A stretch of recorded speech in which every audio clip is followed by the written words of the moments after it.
In today's stories, we follow the worst workplace accidents in human history. From a grain elevator operator who walked into a dust-filled silo with the wrong light, to a crew lead who signed off on sending a man into a pit he never tested, not knowing the shutdown had already set up the most silent kill on the entire site.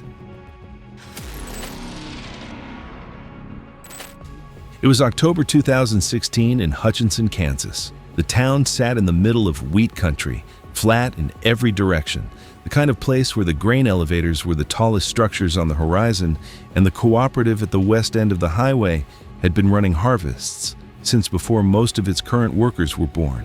Daryl Putz had worked at the West End grain elevator for 11 years. At 44, he was known for keeping to himself, rarely speaking unless someone addressed him first.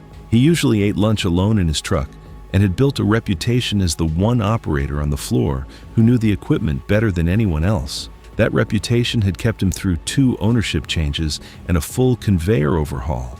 Over time, it also meant he had stopped checking his own work as carefully as he once had. The fall of 2016 brought an unusually large regional wheat harvest, and the cooperative had been running above normal intake capacity since early October. The dust collection units had gone 19 days without a mandated shutdown for cleaning. Daryl had been skipping the manual log entries for nearly 2 weeks. A maintenance technician responsible for conveyor inspections flagged the buildup on the west conveyor housing twice in writing, but Daryl dismissed both reports. A worker at the truck scale station mentioned that the exhaust coming off the west silo smelled different than usual and was told to stay at his post. A filter inspection scheduled for Monday was quietly moved to Wednesday on the shared log by Daryl without notifying anyone. On the morning of October 14th, Daryl overrode the conveyor speed limiter on the West Belt, increasing the airborne dust concentration inside the enclosed transfer corridor. By 6:38 a.m., the scale station worker had noticed a visible brown haze and radioed the maintenance technician, who told him to hold the trucks and began walking over. At 6:41 a.m., Daryl entered the West Silo base access panel to check a jammed auger with a standard work light not rated for grain dust environments. 2 operators were at their conveyor stations inside the corridor.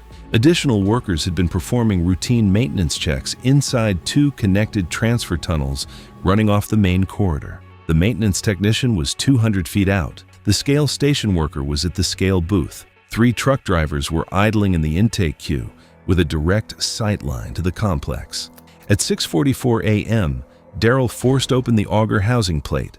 The arc from the unrated work light against the metal panel ignited the suspended dust. The fireball moved the length of the corridor in under 1 second. Both operators at the conveyor stations were within the primary path. The pressure wave blew out both access doors simultaneously. 4 seconds later, dust in the second and third silos ignited in a secondary explosion that traveled through both connected transfer tunnels where the additional maintenance workers had been working. The tunnels offered no exit in the time available. The conveyor housing ruptured and shed metal outward. The corridor roof came in. The maintenance technician was knocked off his feet at 200 feet. The scale station worker watched the fireball exit both corridor doors and the secondary explosion take apart the conveyor housing. The truck drivers saw the silo roof lift and a fireball column rise above the complex. Daryl Putz and the workers inside the transfer corridor and connected tunnels did not survive. A 4th operator near the corridor entrance sustained burns and was pulled from the area by the maintenance technician. The west silo and connecting transfer corridor were structurally unsound. The remaining morning shift was evacuated from the complex. An investigation in the months following determined that the dust collection system had not been serviced within its required maintenance window, and that the conveyor speed had been manually increased beyond the standard operating rate on the morning of the incident. The altered log entries were identified during the review. The cause of the explosion was attributed to ignition of accumulated grain dust by a non-rated electrical light source inside the West Silo base access area. Daryl Putz was identified as the operator on record for both the log alterations and the speed override. The case was closed as an industrial accident. No criminal charges were filed. The cooperative was cited by a regulatory body for multiple maintenance and equipment violations. The facility remained closed for several months before partial operations resumed under revised safety protocols. 19 days of ignored maintenance and one wrong light source was all it took to bring down an entire complex. In a foundry town 4 states east, a floor supervisor had been running the same kind of math, until the one piece of equipment he refused to listen to finally had the last word. It was March 2017 in Gary, Indiana. The city had been a steel town for over a century, the mills and foundries defining the skyline along the lake for miles, stacks, yards, rail lines, and processing facilities running in a stretch that smelled like sulfur and hot metal on warm days. Work there was physical, loud, and unforgiving. Mervyn Schaub had been a furnace floor supervisor at the foundry for 9 years. He was 51 and had built a reputation for knowing the floor well, but over time, he had begun using that experience as a reason to skip procedures rather than follow them. He had not completed a mandatory equipment recertification in 14 months, proved ladle transfers beyond manufacturer weight ratings when production was behind, and had repeatedly overruled equipment concerns raised by the crane operator without ordering an inspection. Ladle number 3, a transfer vessel rated for a maximum of 8.5 tons of molten aluminum, had been flagged twice by the crane operator for a hairline crack along the lower trunnion bracket. Mervyn signed off on continued use both times without calling an inspector. A floor hand later noticed aluminum oxide residue leaking from the bracket during a previous transfer and brought it to Mervyn's attention, but the residue was hosed down and dismissed as slag. On March 7th, the plant manager requested an updated equipment inspection log. Mervyn replied that all equipment was within operational parameters. On the morning of March 9th, Mervyn loaded ladle number 3 to 9.2 tons, 0.7 over its rated limit, to clear a backlogged pour order. 2 pour stations were operating simultaneously that morning, with a second team at pour station 1 preparing molds for the next sequence. The crane operator radioed twice during crane travel reporting unusual resistance in the trolley system and was told to keep moving. At 7:26 a.m., the floor hand noticed the lower trunnion bracket visibly flexing during travel and moved behind the furnace housing at 55 feet. At 7:28 a.m., the crane operator brought the ladle to a stop above pour station 2 at 22 feet. 3 assigned workers were at their positions directly below. The trunnion bracket failed at 7:29 a.m. The lower left side fractured completely, tilting the ladle approximately 40 degrees within 1 second and releasing the majority of 9.2 tons of molten aluminum at 1,560 degrees Fahrenheit onto the pour station floor. The moisture in the concrete surface vaporized on contact, driving a steam explosion that pushed molten material outward in a radius of approximately 25 feet, crossing into the adjacent pour station 1, where the second team had been preparing molds. Workers at both stations were within the splatter radius. The ladle continued tilting over the next 4 seconds as the crane operator killed crane power. Secondary splatter reached the furnace control panel, wiring at the edge of the pour zone, and ignited it. The crane operator in the cab at 22 feet saw the brackets separate and the ladle begin tilting before he could intervene. The floor hand, behind the furnace housing at 55 feet, saw the floor flash at the pour station and felt a wave of radiant heat reach his position. The workers at Furnace 2 on the far side of the bay observed the splatter pattern cross the floor toward pour station 1 and move behind their equipment housing. The workers below ladle number 3 and those caught in the splatter radius at the adjacent pour station did not survive. Their bodies were recovered from the pour stations after the molten material cooled sufficiently for entry, a process that took several hours. The crane operator remained in the cab until the pour zone was confirmed clear. The floor hand was treated on site for radiant heat burns to his forearms and the back of his neck, consistent with his position behind the furnace housing during the spill. The equipment concern forms the crane operator had submitted on 2 separate occasions were recovered from facility records during the investigation. Both had been signed and dismissed by Mervyn Schaub without a follow-up inspection being ordered. The ladle's trunnion bracket showed a pre-existing fracture line consistent with the crack the crane operator had originally flagged. The poor order authorization confirmed the transfer had been loaded to 9.2 tons against a rated maximum of 8.5. Mervyn Schaub did not survive. Liability for the incident was assigned to the supervisory decisions made on the morning of March 9th and to the pattern of dismissed maintenance concerns in the weeks prior. The foundry was cited for multiple equipment and oversight violations. Years of overruled concerns and dismissed paperwork had a way of adding up quietly. On the east side of Cleveland, a different kind of silence was already building underground, and the man who walked into it had no idea the room had been waiting for weeks.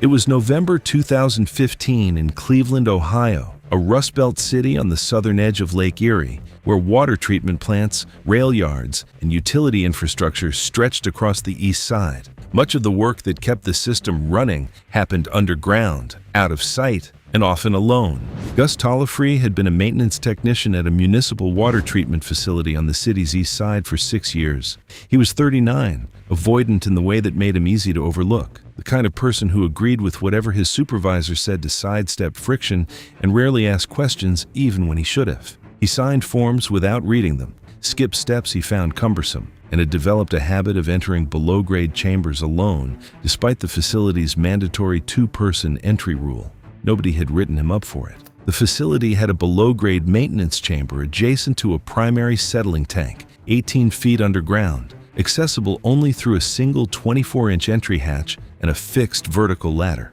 A slow seal failure on a settling tank valve had been allowing water to seep into the chamber wall cavity for 6 weeks. The seepage had gone unreported because the chamber floor drain had been partially blocked by debris since a pipe replacement job in August, preventing standing water from showing at the surface. The chamber had been sealed and unoccupied for 4 days before Gus's scheduled visit. During that time, organic decomposition of debris in the blocked drain consumed oxygen inside the enclosed space, bringing the atmosphere down to approximately 12%, well below the threshold at which a person loses consciousness within seconds of exposure. The facility supervisor scheduled Gus for a routine pump housing inspection on November 10th. Gus signed the confined space entry permit at 7:12 a.m. without reading past page 1, missing the atmospheric testing requirement on page 2. His assigned entry attendant, Pete Harwick, 41, was supposed to remain at the hatch for the duration of the entry. Pete stepped away at 7:18 a.m. to take a phone call near the parking lot. The facility supervisor remained in the facility office and was not on the floor at the time. At 7:20 a.m., Gus descended the ladder alone. No atmospheric test, no radio check-in, no attendant at the hatch. He reached the chamber floor at 7:21 a.m. Standing water approximately 4 inches deep covered the entire floor, not visible from the hatch above. At 12% oxygen, loss of consciousness occurs within seconds of exposure. Gus stepped off the ladder and collapsed before he could take more than 1 or 2 steps, falling face forward into the standing water. At 7:23 a.m., the entry attendant returned to the hatch and called down twice. No response. Gus's work light was visible at the bottom, stationary. The attendant started down the ladder and descended 4 rungs before dizziness forced him back. He pushed himself down 2 more rungs, calling Gus's name, before the dizziness became incapacitation and he lost his grip. He fell back onto the surface and landed hard on the concrete beside the hatch opening, striking his head. A second facility worker crossing the floor saw the attendant on the ground beside the open hatch with the unmoving light below, and Gus, face down in the standing water, visible from the opening above. He moved toward the hatch to descend, and the facility supervisor, arriving 40 seconds after the attendant's radio call, pulled him back from the edge. Gus Tollefree and Pete Harwick did not survive. When the chamber was ventilated and entry was made, Gus was found face down in 4 inches of standing water at the base of the ladder.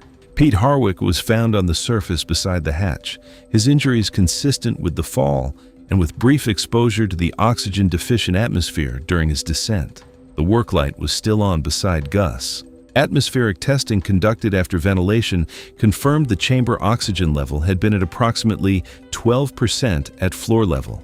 The entry permit Gus had signed was recovered with page 2 unsigned and the atmospheric testing checkbox blank. The case was ruled an industrial accident resulting from confined space entry without atmospheric testing or attendant supervision. The facility was cited for procedural failures in its confined space entry program. No criminal charges were filed. If you're new here, this is what we do.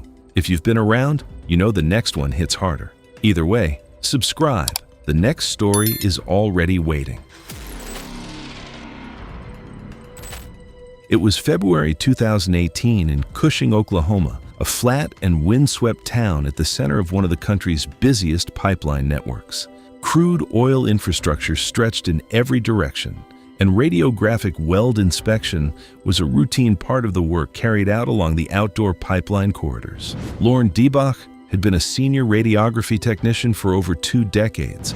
He was 57, overconfident in the specific way that comes from years of doing something without consequence, the kind of man who treated his own experience as a substitute for procedure.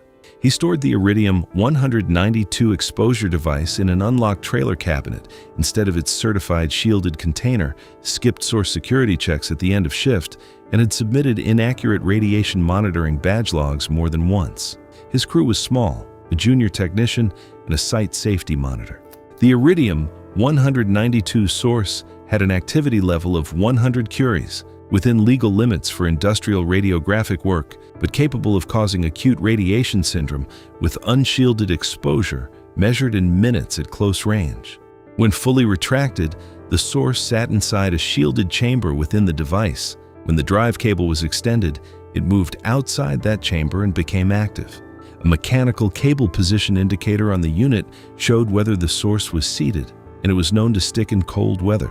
The junior technician noticed on February 6th that the exposure device had been left in the unlocked trailer cabinet overnight and mentioned it to Lauren, who said the certified container took too long to cycle in cold weather.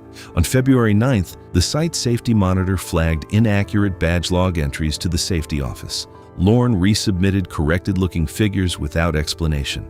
On February 12th, the trailer was left unlocked overnight by a site laborer. No crew member was notified. On the morning of February 13th, Lauren began setup without verifying that the source was fully retracted inside the exposure unit. The junior technician arrived at 6:44 a.m. and noticed the drive cable appeared slightly extended, an indicator the source may not be fully seated.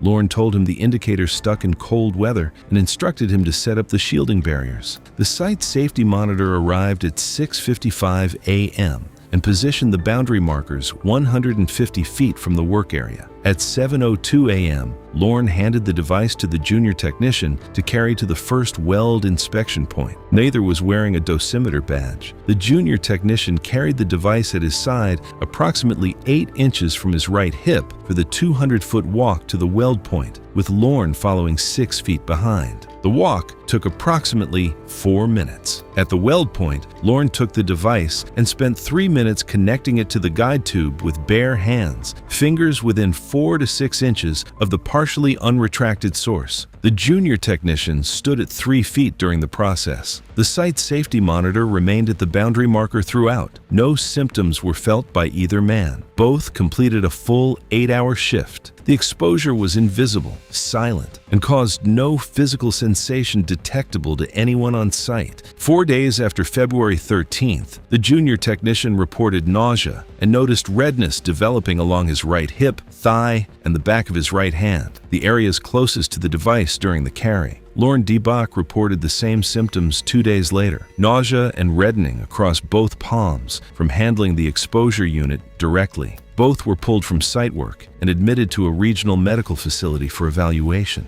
The site safety monitor reported nothing, consistent with her distance throughout the day. Dosimetry reconstruction placed both men's absorbed doses within the range associated with acute radiation syndrome. The junior technician's localized exposure to his hand and hip was the higher of the two. Lauren's was distributed across his palms and torso. The junior technician was transferred to a specialist facility and required months of treatment for radiation injury to his hand and hip, including surgical intervention. He did not return to work in the field. Lorne Debach died 11 weeks after the exposure from complications of acute radiation syndrome. His organ systems had sustained damage inconsistent with recovery at the dose levels reconstruction had placed him within. The exposure device was found to have a drive cable retraction failure, the same issue the junior technician had flagged the morning it was used. Lorne Debach was identified as the responsible party for the storage failures, the badge log submissions, and the decision to proceed without verifying source position. The contracting company was cited for radiological safety violations across multiple categories. The case was closed without criminal charges. The rules were for people who didn't know what they were doing. That's what 20 years of shortcuts looks like from the inside. In Port Arthur, Texas, a crew lead with the same belief showed up to a shutdown job where the gas had already been building underground for 11 hours.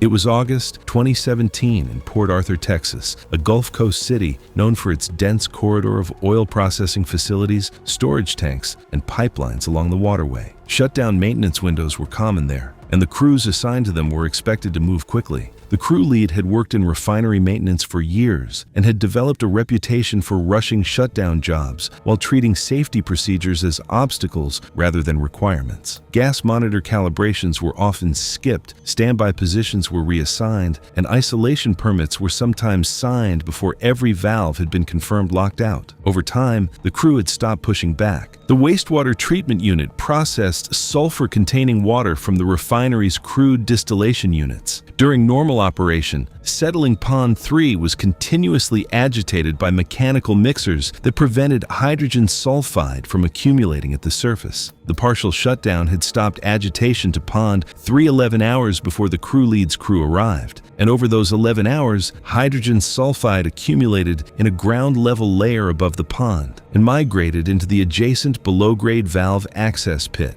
a 6-foot-deep, open-top enclosure with no natural airflow and a single, fixed descent ladder. At concentrations above 500 parts per million, hydrogen sulfide causes loss of consciousness within 1 to 2 breaths and death within minutes. A crew member asked the crew lead at 5:45 a.m. whether a gas clearance check had been completed at the valve pit. The crew lead told him the area had been cleared by the night shift. A second crew member checked the shutdown handover sheet and found no gas clearance sign-off for the valve pit. He showed it to the crew lead, who told him the pond clearance covered the pit and initialed the sheet himself. The crew lead powered on the portable H2S monitor, but moved the crew to the work area before the mandatory warm-up and calibration cycle completed, leaving the monitor running on the tailgate of the work truck 80 feet away. At 6:02 a.m., the crew arrived at the valve pit. The crew lead designated Al Schreffler, 41, to descend and open the manual isolation valve. A second crew member, Ray Demko, 34, had already positioned himself on the ladder to assist with tool handoff, 2 rungs down from the surface with his upper body still above the pit edge. No gas reading had been taken before either man entered the pit threshold. Al Schreffler descended past Ray Demko and stepped onto the pit floor. He lost consciousness within 1 to 2 breaths and went down without a sound. Ray Demko, 2 rungs above, felt the dizziness hit within seconds and lost his grip on the ladder. He fell into the pit and landed on the floor beside Al. Neither moved. The crew lead called both names from the pit edge. No response. The first crew member moved toward the ladder, and the crew lead grabbed his arm and pulled him back. The second crew member, standing approximately 15 feet upwind, identified a strong, rotten egg odor and told the crew lead. The crew lead stepped back from the edge and instructed the crew to move to an upwind position 30 feet away. The portable H2S monitor on the truck tailgate had by then completed its calibration cycle and was alarming. The second crew member could see the alarm indicator light from his position. Al Schreffler and Ray Demko were both visible on the pit floor below, motionless. Al Schreffler and Ray Demko did not survive. Both were recovered from the pit floor by a confined space rescue team with supplied air breathing equipment. The shutdown handover sheet recovered during the investigation showed no gas clearance sign-off for the valve pit. The H2S monitor log confirmed the device had not completed its calibration cycle before the crew moved to the work area. The isolation permit carried the crew lead's initials over the second crew member's written notation regarding the missing clearance sign-off. The The crew lead was identified as the responsible party for the skipped calibration, the unsigned clearance, and the decision to send workers into the pit without a gas reading or staged rescue equipment. The case was ruled an industrial accident. No criminal charges were filed. The refinery was cited for confined space entry violations and failures in its shutdown handover process. Thanks for watching. If you like these stories, click here